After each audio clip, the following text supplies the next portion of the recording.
the end of June, the Formula One World Championship moved on to France. Scuderia Ferrari arrived in Dijon, leading the Constructors' Championship, and with Jody Scheckter first in the Drivers' Championship off the back of 2 consecutive wins in Belgium and Monaco. The other star of the Maranello team, Gilles Villeneuve, was third. He had also won 2 races in South Africa and Long Beach, but had fewer points finishes.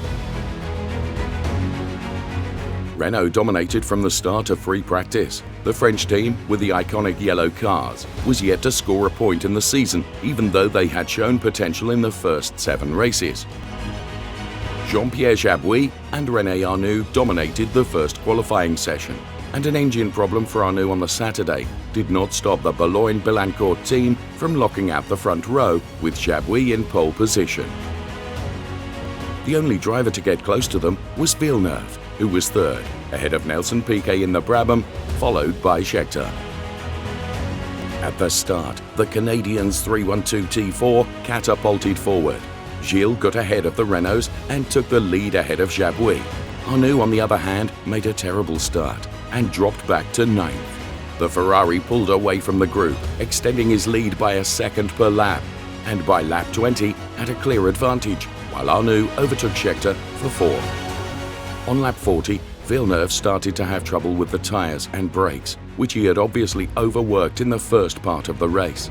Jabouille therefore closed the gap to the Canadian and was able to get in his slipstream 6 laps later. On the next lap, thousands of fans groaned as the Renault overtook the Ferrari.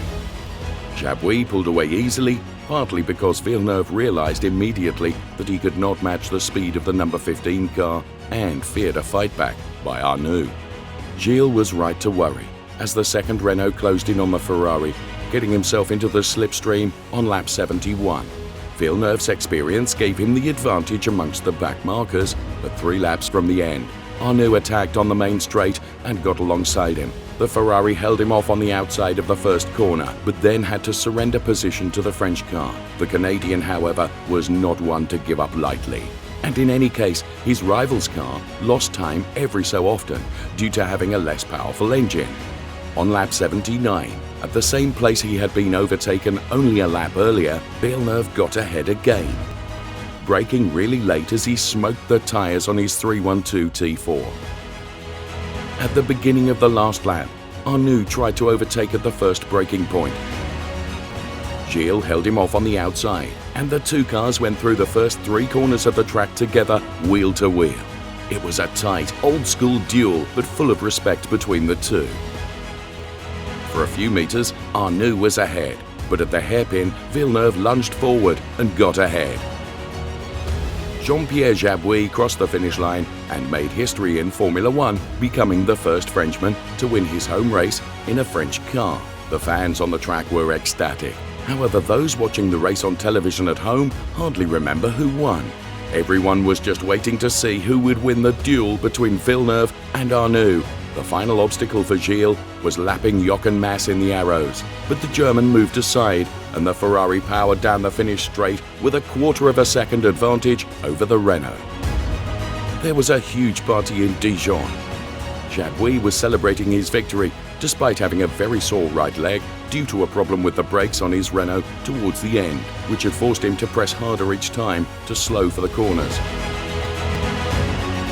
However, Villeneuve and Arnoux were even happier, having enjoyed battling it out, pushing the limits of the regulations without breaking them. Just after crossing the finish line, Gilles waved at his rival and congratulated him for the good fight. And now the 2 were looking at each other like 2 boys, grinning cheekily after having taken risks and enjoying themselves without doing too much damage. The race, a milestone for Formula One because of Renault's victory, went down in history, but not because of the French team's achievement. Instead, the fans remember those thrilling last laps that everyone now knows as the duel in Dijon.